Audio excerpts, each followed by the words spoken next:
Hare Rama, Hare Rama, Rama Rama, Hare Hare. Hare Krishna, Krishna Krishna, Hare Hare, Hare Rama, Rama Rama, Hare Hare. Hare Krishna, Krishna Krishna, Hare Hare, Hare Rama, Rama Rama, Hare Hare. Hare Krishna, Krishna Krishna, Hare Hare, Hare Rama, Rama Rama, Hare Hare.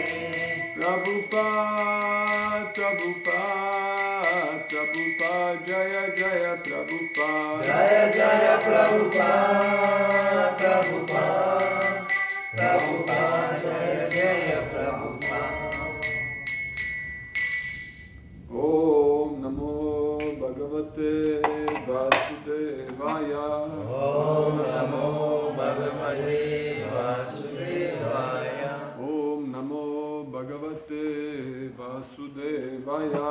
Om Namo Bhagavate Vasudevaya. Om Namo Bhagavate Vasudevaya. Om Namo Bhagavate Vasudevaya. Narayanam Namaskrityam Narom Shiva Narottamam Devim Saraswatim Vyasam Tato Jayam Udirayet Nasta Praishva Bhadreshu Nityam Bhagavata Sevaya Bhagavati Uttama Shloke Bhakti Bhavati Naishtiki. By regular attendance to the classes of Srimad Bhagavatam, before reading from this Srimad Bhagavatam, I would like to offer my respectful obeisances to Narayan Rishi, to Narayan, the Supreme Personality of Godhead, to Narayan Rishi, the foremost of human beings, to Mother Saraswati, the goddess of learning, and to Vyasadeva, the author. By regular attendance in the classes of Srimad Bhagavatam, which is the very means of conquest, almost everything which is troublesome in the heart will be gradually vanquished, and the loving devotional service will be established like an irrevocable fact. Thank you very much for giving me this honor to read from Srimad Bhagavatam, and because you are more qualified to do this than me, please give me your blessings that I can do it for the pleasure of Guru Parampara and Srila Prabhupada. Est-ce qu'il y a quelqu'un qui ne comprend pas anglais ici? You don't understand English? No, I understand. I'm just asking if there is somebody who doesn't speak English. Quelqu'un parle juste français? No. English is okay for okay. Thank you everyone for coming, and especially to our guests. Thank you very much for visiting. You all come from Paris, right? Mm-hmm. Thank you very much for coming. We will read from Srila Prabhupada Lilamrita. This is a wonderful book by Satsvarup Das Goswami, a disciple of Srila Prabhupada, in which he is describing the pastimes of Srila Prabhupada when he was in his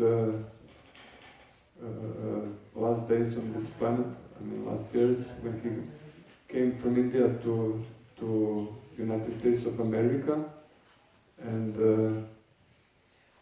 he founded this movement of Krishna consciousness, and we are here in the part where he is in New York. This chapter 21 is called Beyond the Lower East Side. So Lower East Side is part of New York City, and this is where Srila Prabhupada started this movement, and it is, at the time, it was quite a bad neighborhood with lots of criminals and alcoholics, but it was not disturbing Prabhupada. Srila Prabhupada was determined to preach the message of Krishna consciousness, and he met there the hippies, the young Americans, which were rebelled from the society, and he started his movement. So we are now in the chapter where it is described how Srila Prabhupada started to print the magazine Back to Godhead, which he already started in India, and now he's continuing to do it in New York. It was an off night, no public kirtan and lecture, and Swamiji was up in his room, working on his translation of Srimad Bhagavatam.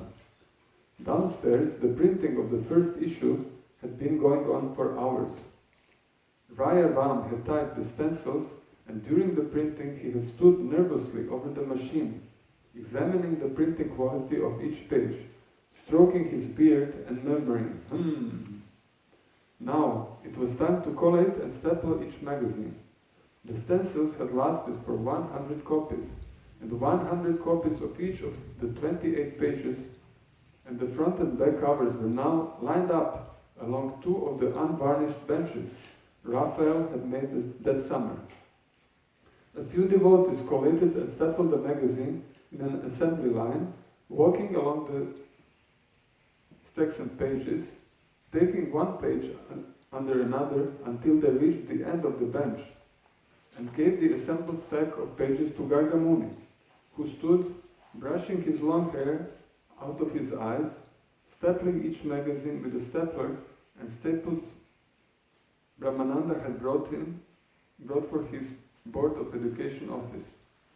Even Hayagriva, who usually didn't volunteer for Minala duties, was there, walking down the line collating.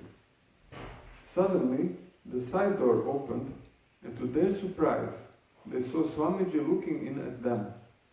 Then, he opened the door wide and entered the room. He had never come down like this on an off night before.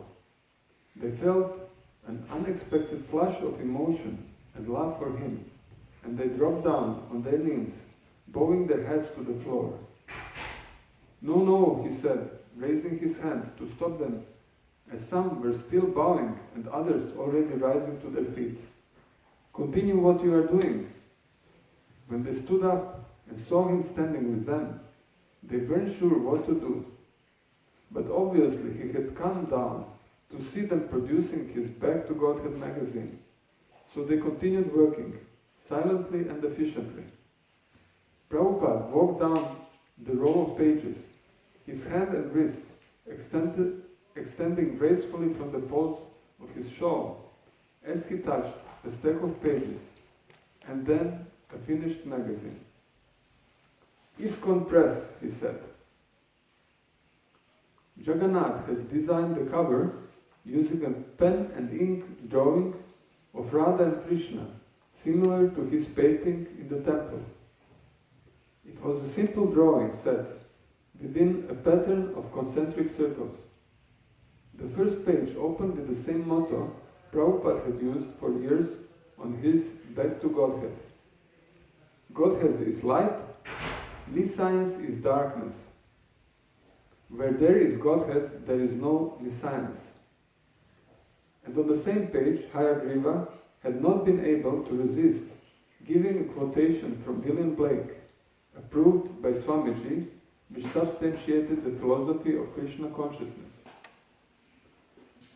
God appears and God is light to those poor souls who dwell in night, but does the human form display to those who dwell in realms of day.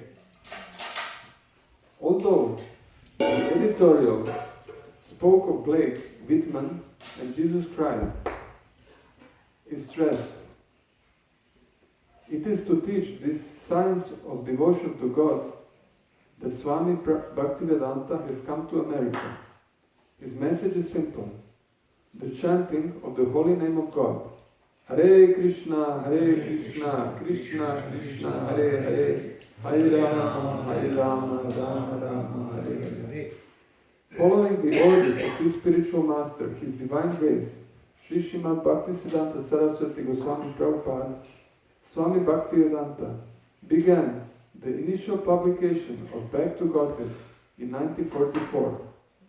This bi-monthly, published from 1944 to 56 in Vrindavan, India, established Swami Bhaktivedanta as the leading personalist in India. This issue marks the first publication of Back to Godhead in the West. The main article, a summary of a lecture given by Prabhupada, was based on notes taken by Umapati. Quote, "It has been said that when we wake up and when we go to sleep, we should beat our mind 1,000 times with a shoe. When the mind says things like, 'Why sing Hare Krishna? Why not take LSD?' we should beat it with the same shoe." Everybody knows what is LSD? Okay, it's a drug what was very popular at the time. So, why sing Hare Krishna? Why not take LSD? We should beat it with the same shoe. However, if we always think of Krishna, no beating will be necessary. The mind will be our best friend. And there was an article by Hayagriva. Flip out and stay. Hayagriva had quoted liberally from Hart Crane and Walt Whitman. No wonder so many young collegiates are trying to flip out permanently on super drugs. Perhaps this is their way of saying, "We don't want any part of this hell you've made for yourselves." So they use psychedelics as a springboard to propel themselves into different realms. But the drug flip is only temporary. It is temporary because it is artificial. One really begins to wonder where all these trips are leading. Hayagriva concluded that Krishna Kirtan is the quickest way to flip out without coming down. Your associates, quote, "Your associates will think you mad. That is the first sign of progress. Just let others be mad for Maya, the old ephemeral lures of women and gold. But you be mad instead for the reality." In the back of the magazine was an ad for Swamiji's essays, Krishna, the Reservoir of Pleasure, and Who is Crazy? And the notice, soon to be printed, Gita-Upanishad or Bhagavad Gita as it is, translated and with commentaries by Swami Bhaktivedanta. Prabhupada's first and main instruction to his editors had been that they should produce the magazine regularly, every month. Even if they didn't know how to sell the copies, or even if they only turned out 2 pages, they had to continue bearing the standard. So we have here this article. It said, article was named "Flip Out and Stay." So do you know what does it mean to flip out? This word somebody knows? I was looking in the Google right today before the lecture, and I found that flip out means like to lose One moment.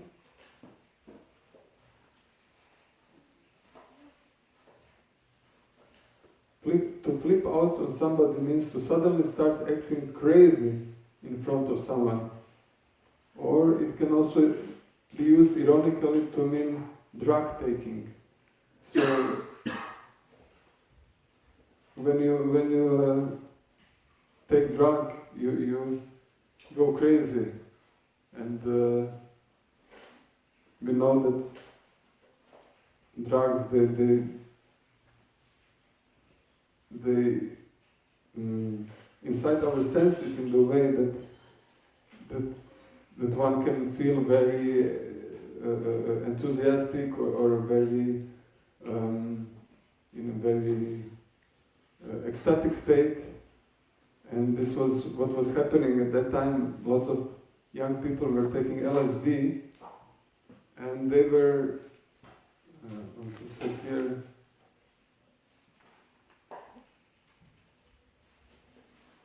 no wonder so many young colleagues are trying to flip out permanently on super drugs. Perhaps this is their way of saying, we don't want any part of this hell you've made for yourself. So this was the movement of counterculture. The young people in America and in Europe were rebelling to the society because they were fed up with wars and with hypocrite politicians and with a society who is based on sense gratification. And this was, they didn't want it. They wanted something else, so they turned to drugs. And in drugs they would find another reality, another something what was bringing more joy. And if you've taken drugs, you know that the drugs form this state of happiness, but which is temporary. And same is with alcohol. We get high, and we have some temporary pleasure, but then we go down. And if you let me, I will share my realization. I had many experiences in my life which were like that, which brought me up, but then later I was going down from them, and starting from drugs, from video games, from even from activities like playing different types of music. I used to professionally play classical music in orchestra, which was wonderful, which was so joyous or so touching to the heart, but it also this excitement and joy was temporary, because something was missing. And I by Krishna's mercy, I learned to speak several languages, and every of these languages was a new world for me, and I was so happy to speak with French people, with German people, with English, but this all was joy which was not permanent, and something was missing. And this something I have found by mercy of Srila Prabhupada, by mercy of Krishna's devotees in the movement of Krishna consciousness, because this is the missing part, is that the relationship with God, the relationship with Krishna. And yeah, I'm sure you had this similar experience, because everything in this material life is temporary and is being created and then lasts for some time and then is dwindling, it's disappearing. But the relationship with God, with Krishna, is permanent, and this is what is giving our the joy that is growing, which is not diminishing, but is always growing. A few days ago, a devotee was speaking to another devotee, and he used the word crescendo. And you know what is crescendo? It is a word in the music which means the gradual increasement of the volume of sound. When the music is becoming louder and louder and more ecstatic. But the other devotee didn't hear well, and he was saying crescendo. The other one was saying, thought that he was saying Krishna. So it's interesting that this words crescendo and Krishna has sound similarly, but Krishna consciousness is like this. It is growing and growing.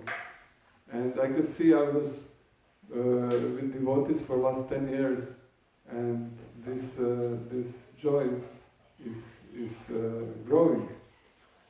And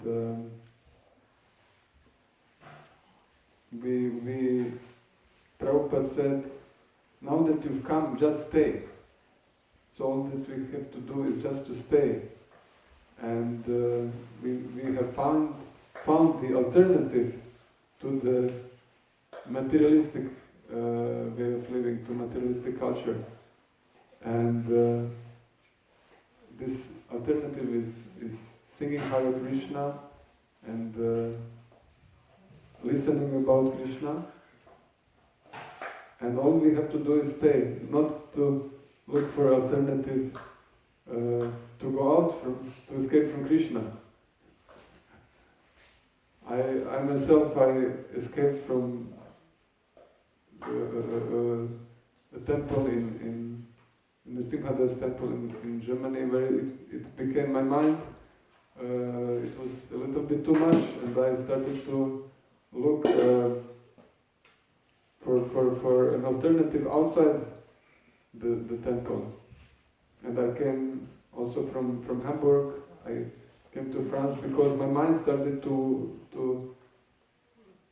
think I should change something in my life, because these devotees around me, I lost something, I lost some joy, and maybe I change the city and I change the temple and I will be more happy. But if this happens in us, we should also introspect and take a look if I'm doing everything well and what is missing. And we might find out that what is missing is the mood that I'm doing this for Krishna. I'm not doing this to get pleasure for myself, but I'm doing it to get pleasure to Krishna, and then all the pleasure will come automatically. Yesterday we were on Harinam in tour, and we were singing, devotees were singing, and I tried to distribute books. And this is so wonderful, this process which Prabhupada gave us, because we are giving the holy name to people, we are giving the knowledge of Krishna, we are giving the books, and always so many realizations come back. I came to one person and I offered him a book, and he showed me his middle finger, and I was very angry at the very second at him, and then I realized that this is my mind which is getting angry, and then I could realize that this is due to my false ego, that I should be respected, that these books I'm giving are so good, so why he's not respecting? So I was angry, but it was very good, because a little bit later I could understand that I'm identifying with my false ego, that this is my mind, that is not me. So I can take it also as Krishna's notice, that I am also showing my middle finger to my gurus when they give me valuable instructions, and I don't want to follow them. So this is the external, outside of me is showing me what I'm doing inside. I'm showing my middle finger to my guru. So I'm learning so much from this. But every time it happens on book distribution, and this is very valuable that we go and give to people. Prabhupada said that if they just see the book, or if they just read one sentence or one word from the book, they are eternally benefited. Even if they don't take a book, but they say something nice about Harinam, about devotees, they show appreciation, they will not be born as animals again. So this is how precious it is to give Krishna consciousness to others, because we are saving them from the greatest danger to be born in the lower form of life, in the animal bodies. Okay, any comments you want to give? You had some similar experience of material ecstasy and ecstasy in Krishna consciousness? How is it for you? You find some difference between joy in Krishna consciousness and in material activities?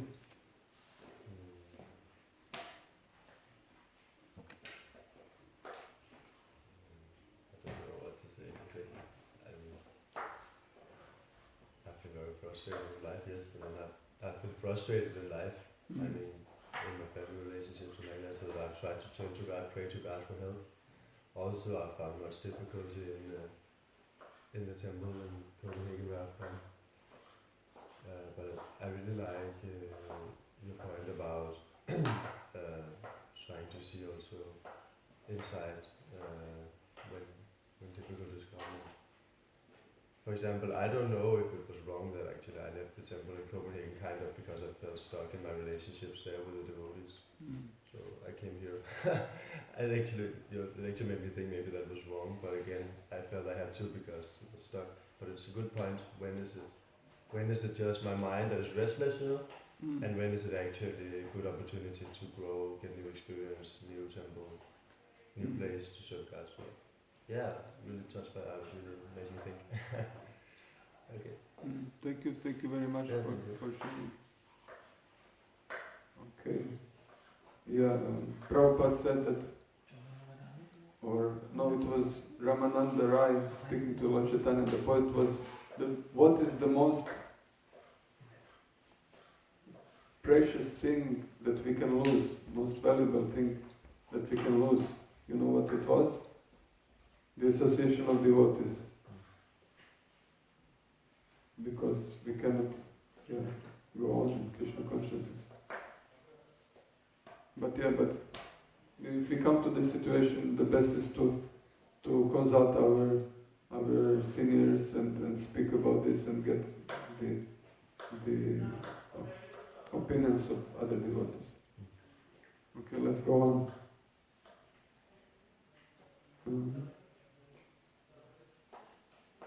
Prabhupada's first and main instructions to his editors had been that they should produce the magazine regularly, every month. Even if they didn't know how to sell the copies, or even if they only turned out 2 pages, they had to continue bearing the standard. He called Hayagriva to his room and presented him a complete 3-volume set of his Srimad Bhagavatam. On the front page of each volume he had written, "To Sriman Hayagriva Das Brahmachari, with my blessings, A.C. Bhaktivedanta Swami." Hayagriva was grateful and mentioned that he had not been able to afford them. "That's all right," Prabhupada said. "Now you compile this back to Godhead, work sincerely, and make it as big as Time magazine." Prabhupada wanted all his disciples to take part in it. "Don't be dull," he said. "Write something." He wanted to give his disciples back to Godhead for their own preaching. Brahmananda and Garga Muni took the first issues out that same night on bicycles, riding to every hat shop on the Lower East Side, all the way to 14th Street, and as far west as the West Village, until they had distributed all 100 issues. This was an increase in the preaching. Now all his students could take part in the work, typing, editing, writing, assembling, selling. It was his preaching, of course, but he wasn't alone anymore. Prabhupada wanted that his disciples write magazines, publish and write books. He wanted that everyone is also creative, that he is writing. So you can also write articles or books and publish. Prabhupada will be happy. And Prabhupada said here, make it as big as Time magazine. So Time is one of the most best-sold magazine, and we can see how big was Prabhupada's vision, that this movement will grow so much. Even Prabhupada said in one morning walk to his disciples, there will be a time when everybody will be so Krishna. I don't remember the exact words, but the point was that Krishna consciousness will be so largely expanded. He said, we will shoot the ones who are not chanting Hare Krishna. Imagine that. It sounds quite extreme, doesn't it? You don't chant Hare Krishna and we shoot you. But the point is not that Prabhupada was a fanatic or extremist, but he had a vision that everyone will take up the God consciousness, and that he has so much faith that this is so important in life, to reconnect to God, and that this movement will spread, that everyone will take it. So this movement has begun 50 years ago, but it's spread all over the world. It started here in New York, but now in all the countries.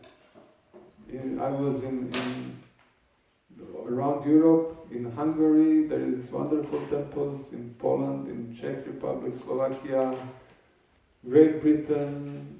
This Vedic culture is spreading, and thanks to you also who come from India to spread this.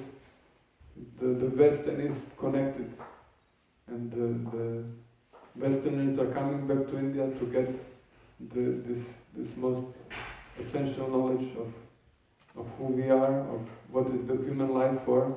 Prabhupada said, now you get this precious human life after millions and millions of births in the material world, after passing through from aquatics to birds to mammals. Now we got human form of human body, which is the only form that we can use to ask ourselves what is our purpose of life, who is God, what is our relationship. So we should use it to elevate ourselves, not to degrade ourselves. Let's continue. Over a short 4 months, the society has expanded sufficiently to warrant larger quarters than the small Second Avenue storefront temple, stated the editorial in the second issue of Back to Godhead. Prabhupada had not abandoned his idea for a big building in New York City. Greenwich Village real estate was too expensive, and Midtown was out of the question. But Prabhupada still said he wanted to buy a building. It was difficult for his followers to think of Krishna consciousness as anything more than a Lower East Side movement, because who but the people of the Lower East Side would be interested in Krishna consciousness? And anyway, who had money to buy a building in Manhattan?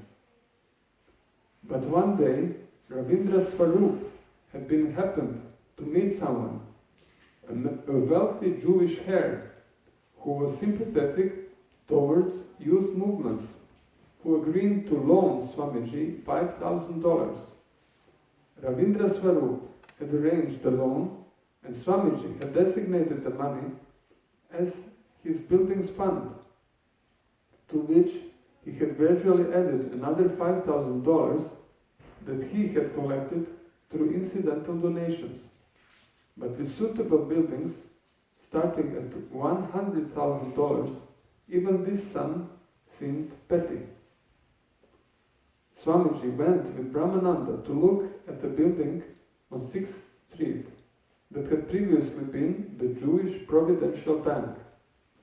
It had a large lobby with a mezzanine, marble floors, and the atmosphere of a temple. Brahmananda suggested that the vault area could be remodeled for use as a dormitory, and Swamiji considered the mezzanine for his own apartment.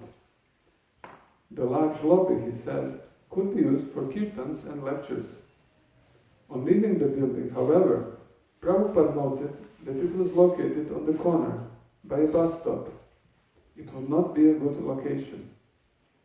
The Gaudiya Math branch at Bagh Bazar in Kolkata, he said, was also located at the bus stop, and the noisy engines of the buses, as they started up, created a disturbance. Prabhupada next looked at the temple Emmanuel, also on 6th Street on the Lower East Side. It was even larger than the bank building, and when some of Swamiji's disciples walked through the cavernous, empty rooms, they became bewildered to think how, even if they could get such a place, they would be able to manage or use it. He visited other places, one so neglected and in such poor repair that it looked as though it had been vandalized, and another in similar condition, filled with lumber, stacked almost to the ceiling. He asked Rupanuga, who had accompanied him, what he thought, and Rupanuga said, "Too much time and money to fix it up." So they left. Swamiji returned to his room and went into the bathroom, where he washed his feet in the tub. He said that it was an Indian custom that after walking outside, you wash your feet. Is it true? You always wash your feet when you come to a house, right? In India. In West, it might be a little difficult in winter to wash the feet every time you come to a house. And yeah, here we can see how in that time they had this little storefront. It's like a little shop when you, in the street you have a little shop with a glass window with fruits or vegetables or anything. And they had a temple there. It was just one room, which was maybe, it was not even large like this room. And they started it there. And here we see that the disciples were not really having much faith that they can get a big building in New York because it was so expensive. But we can see that Krishna is the one who has all the opulence of the wealth. So if we connect to Krishna, Krishna can provide everything. And this is what Prabhupada gave to his disciples, and in the beginning of the movement they were all so persuaded that they will conquer the world. And this we also need to learn. We have a small vision. We think, oh, here in France it is very difficult because people are so attached to sense gratification and we will never spread. But actually it is spreading, like Nitai Prabhu and Rupa Raghunath Prabhu, two devotees, they went to Lyon just a few weeks ago and they started a center there, and they are continuing. They are distributing books every day. They are inviting new people to programs every Sunday, and people are coming. They are chanting Hare Krishna. They are listening from Bhagavad Gita. They are taking prasadam. So devotees started in countries with nothing. Prabhupada started with no money. Devotees in Hungary, they started this project which is now huge, most wonderful farm in Europe. It's called Krishna Valley. They have huge temple, they have more than 50 cows, they have houses with solar panels. They don't they're not dependent on the state for the electricity. They provide their own electricity by solar panels. And they use wood for heating in winter. And they use the river for also to get the energy. And but it started all with nothing. They had just a piece of land, and they went there. And in the winter, the lake would be frozen, and Shivaram Swami and his associates would dig a hole in ice in a frozen lake and take bath with the ice cold water. Can you imagine that? So, but they were determined because they were following Prabhupada, and they were having faith that Prabhupada will guide them, that it will grow, and Hungary is now so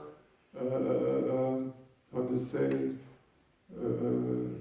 appreciating the Krishna consciousness movement. The people come from all the country, they come to the Krishna Valley, to the farm, and they pay to enter the farm. They pay good money to enter and just to take a tour and to see how devotees are living. The self-sustainable community, protecting cows and doing agriculture. Okay. So, let's continue. Then the devotees met Mr. Price, an elegantly dressed real estate agent. You have a handful of stars, Mr. Price told Ramananda. You're incorporated as a tax-free religious organization. You have no idea how much money this will save. So many people have to vacate just because they can't pay their taxes. But someone up there is looking after you people, and I have just the place for you and your Swami. Mr. Price showed Brahmananda a handsome 3-story building near St. Mark's Place.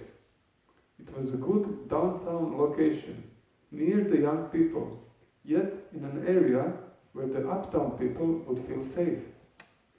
The floors were polished hardwood, all the doors were ornately hand-carved, and it had a large hall, suitable for a temple. The Marquis de Lafayette had stayed here during his visit in 1824, a fact that added to the building's charm and prestige. One evening, Mr. Price visited Prabhupada up in his room, Prabhupada sitting on the floor behind his desk, and Mr. Price sitting on a metal folding chair. Mr. Price wore an elegant suit and a white dress shirt with cufflinks and starched cuffs. His expensive dress, meticulously tanned face, and blonde hair, which some devotees thought was a wig, contrasted strangely with the Swami's simplicity. Mr. Price kept referring to Swamiji as Your Excellency, and he expressed much appreciation of Swamiji's work. He spoke optimistically about how, through his connections, he hoped to save Prabhupada a lot of money and trouble and get him just the place he wanted. Accompanied by a few disciples, Prabhupada went with Mr. Price to see the building. While Mr. Price, the devotees, and the custodian of the house were all talking together in a group, Prabhupada wandered off unnoticed to a corner of the room, where there was an old-fashioned sewing machine. He began pressing the treadle and examining the workings of the machine. As Prabhupada rejoined the group, Mr. Price said, "If you can just give $5,000 down, I will just end until this section. If you can just get $5,000 down, I can get the owners to draw up a contract. $5,000 down and another $5,000 within 2 months. That shouldn't be so difficult. Prabhupada liked the building and told Brahmananda they should purchase it. Brahmananda was inclined to turn the money over right away, but Prabhupada said that first a suitable contract had to be drawn up. Mr. Price talked to the devotees in private, speaking in the Swami's interest and in the interest of the spiritual movement, and he seemed to be promising them something even more than a contract. Perhaps he would give them the building. It didn't make sense that he could give the building, but he told them something like that. He wanted the devotees to think of him as their friend, and he invited them over to his house one evening. When the devotees gathered in his house, sitting stiffly on chairs in his living room, which was lined with bookcases filled not with books, but with two-dimensional designs depicting rows of books, he continued to flatter them. He praised Hayagriva's writings, and Hayagriva was obviously embarrassed and flattered. He praised everything about the devotees. He also spoke of how his dog had recently died and said, "The house seems empty without the little fellow." He was an unusual man, effeminate and full of flattery and praises. Prabhupada remained reserved after his first meeting with Mr. Price, though he was interested in getting the building if the proper arrangement could be made. Brahmananda continued to negotiate with Mr. Price, and soon, according to Mr. Price, the owners of the building would be expecting the devotees to give proof of their ability to meet the payments. On Prabhupada's direction, the devotees hired a lawyer to go over the contract. "This Mr. Price is causing us so much pain," Prabhupada said. "What is the difficulty?" He didn't see the necessity for Mr. Price at all. "Why don't we purchase directly from the owners? Why all these agents?" "It's just the way it's done here," Brahmananda said. So this is the end of the section, and Prabhupada saw that Krishna is everywhere, and that's why he had faith. And this is what happened, that Krishna in the hearts of people inspired people to help devotees to spread Krishna consciousness movement.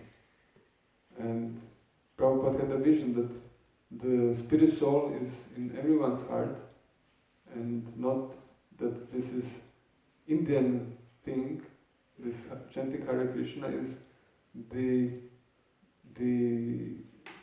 Sanatana Dharma, the original duty or original nature of the soul is to connect to God, and it is Yuga Dharma, the prescribed